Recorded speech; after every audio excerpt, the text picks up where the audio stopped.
నల్లగొండ జిల్లా నాగార్జున సాగర్ ప్రాజెక్టుపై మరోసారి జల వివాదం రేగింది.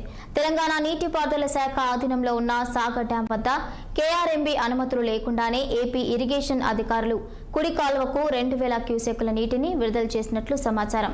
దీంతో అప్రమత్తమైన తెలంగాణ ఇరిగేషన్ అధికారులు కూడా ఎడమ కాలువకు 500 క్యూసెక్కుల నీటిని విడుదల చేశారు.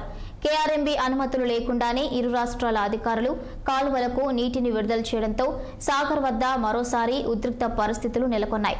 అసలు ఏం జరిగింది, ప్రస్తుతం సాగర్ వద్ద పరిస్థితి ఎలా ఉంది, దీనిపై మరింత సమాచారం మా ప్రతినిధి నరేష్ అందిస్తారు. కొనసాగుతుంది. నిన్న ఏపీకి చెందిన అధికారులు మాత్రం నాగార్జున సాగర్ లోని ఎడమ కాలువకు సంబంధించిన 2000 క్యూసెక్కుల నీటిని అయితే విడుదల చేయడం జరిగింది. దీనికి సంబంధించి మాత్రం తెలంగాణ అధికారులు కూడా అంటే ఎలాంటి అనుమతులు లేకుండా కేఆర్ఎంబీకి సంబంధించి ఎలాంటి అనుమతి లేకుండా ఎలా నీటిని విడుదల చేస్తారని చెప్పేసి కూడా ఏపీ అధికారులతో అయితే వాగ్వాదం చేసుకోవడం జరిగింది.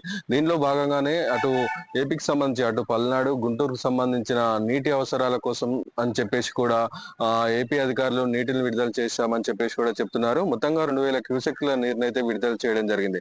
దీని వివాదంతో ఇటు నాగార్జున సాగర్ వద్ద మాత్రం అటు ఏపీ తెలంగాణ అధికారుల మధ్య అయితే వాగ్వాదం అయితే చోటు చేసుకుంటున్న పరిస్థితి ఉంది.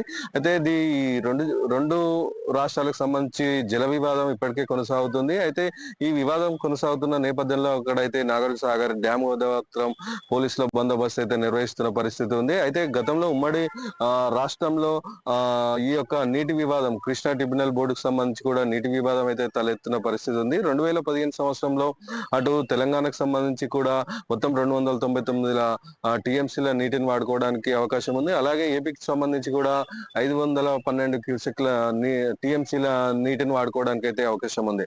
అయితే ఈ జల వివాదం సంబంధించి కూడా తెలంగాణ ప్రభుత్వం ఏర్పడి నుండి అటు ఆంధ్రప్రదేశ్ సంబంధించి కూడా ఈ జల వివాదం అయితే కొనసాగుతున్న పరిస్థితి ఉంది. అయితే ఈ నెల సెప్టెంబర్ 4 తారీఖున మాత్రం ఈ యొక్క కృష్ణా ట్రిబ్యునల్ బోర్డు ఆధ్వర్యంలో అయితే రెండు రాష్ట్రాలకు సంబంధించిన జల వివాదంపై అయితే పరిష్కార దిశగా అయితే ఈ యొక్క కృష్ణా ట్రిబ్యునల్ బోర్డు ఆధ్వర్యంలో అయితే ఈ యొక్క మీటింగ్ అయితే ఏర్పాటు కానుంది. అయితే ఈ ఏర్పాటుకు ముందే ఇటు నాగార్జున సాగర్ వద్ద అటు ఏపీ అధికారులు ముందస్తుగానే ఎలాంటి అనుమతులు లేకుండా కృష్ణా ట్రిబ్యునల్ బోర్డు ద్వారా ఎలాంటి అనుమతులు లేకుండానే 2000 క్యూసెక్ల నీటిని విడుదల చేయడంతో ఇటు తెలంగాణ అధికారులు అయితే అభ్యంతరం అయితే వ్యక్తం చేసిన పరిస్థితి ఉంది. అలాగే అభ్యంతరం వ్యక్తం చేస్తూ కూడా తెలంగాణ ప్రభుత్వ అధికారులు కూడా ఈ యొక్క 2000 క్యూసెక్ల నీటిని విడుదల చేయడానికి ముందుగా అయితే 500 క్యూసెక్ల నీటిని అయితే విడుదల చేశారు. అటు నల్గొండ జిల్లాకు సంబంధించి రైతుల అంటే ఈ వ్యవసాయ పనుల నిమిత్తం కొరకు కూడా 500 టీఎంసీల నీటిని అయితే విడుదల చేయడం జరిగింది.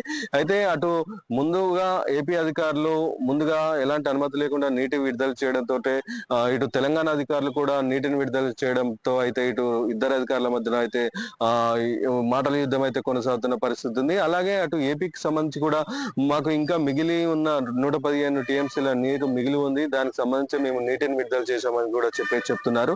అయితే ఎలాంటి అనుమతులు లేకుండా ఎలా నీటిని విడుదల చేస్తారని చెప్పేసి కూడా ఇటు తెలంగాణ అధికారులు అయితే ఏపీ అధికారులు అయితే ప్రశ్నిస్తున్న పరిస్థితి ఉంది. అయితే ఈ వివాదానికి సంబంధించి కూడా సెప్టెంబర్ 4 తారీఖున జరగబోయే మీటింగ్ లో ఈ యొక్క పరిష్కారం దిశగా అయితే ముందడుగు పడే అవకాశం అయితే ఉన్నట్లు తెలుస్తుంది.